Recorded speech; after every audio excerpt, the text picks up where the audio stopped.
আসসালামু আলাইকুম।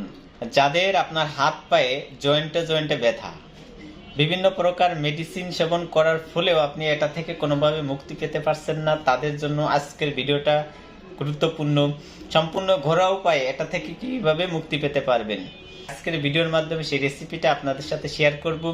এই ফর্মুলাটা যদি আপনি তৈরি করে কিছুদিন একটানা সেবন করতে পারেন, তাহলে খুব সহজেই আপনার হাত পায়ে জয়েন্টে জয়েন্টে ব্যথা নিরাময় হয়ে যাবে ইনশাআল্লাহ। এই জন্য ভিডিওটা বেশি বেশি শেয়ার করে দিবেন। যারা নতুন অবশ্যই পেজটা ফলো দিয়ে রাখবেন, তাহলে এরকম ইম্পর্টেন্ট গুরুত্বপূর্ণ ভিডিও খুব সহজে আপনারা পেয়ে যাবেন। যারা আপনার দীর্ঘদিন আপনার পানি দাঁড়িয়ে সেবন করেন বা পান করেন, তাহলে আপনার জয়েন্টে জয়েন্টে ব্যথা হতে পারে। এটা থেকে কিভাবে মুক্তি পেতে পারবেন, এটার জন্য আপনার দুইটা ফর্মুলা আপনাদের সাথে শেয়ার করব। ঘরোয়া উপায়ে আপনি সমাধান করতে পারবেন ঘরে বসেই। মেথি মেথি আপনি 1 চামচ মেথি রাত্রে আপনার 1 গ্লাস পানিতে আপনি ভিজিয়ে রাখবেন, সুন্দর করে পরিষ্কার করে 1 গ্লাস গরম পানিতে আপনি মেথিটা ভিজিয়ে রাখবেন। সকালবেলা আপনার পানিটা সুন্দর করে ছেঁকে সেবন করবেন খালি পেটে।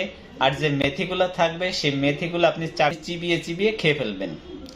একটানা কিছুদিন আপনার এই ফর্মুলাটা খেতে হবে। দ্বিতীয় নম্বর, সেটা খুব কার্যকারী একটা ফর্মুলা, সেটা হচ্ছে আপনার মাত্র 2 গ্রাম চুন আপনার দইয়ের সাথে মিক্স করে একটানা কিছুদিন খেতে হবে, প্রতিদিন একবার। আপনি যদি এই দুইটা ফর্মুলা, যে কোনো একটা ফর্মুলা আপনি একটানা কিছুদিন সেবন করতে পারেন, তাহলে সেবন করার ভিতরে দেখবেন আপনার হাত পায়ের জয়েন্টে জয়েন্টে যে ব্যথাগুলো খুব সহজে আস্তে আস্তে নিরাময় হয়ে যাবে। অবশ্যই ভিডিওটা শেয়ার করে দিবেন। ভালো থাকবেন, সুস্থ থাকবেন। আসসালামু আলাইকুম।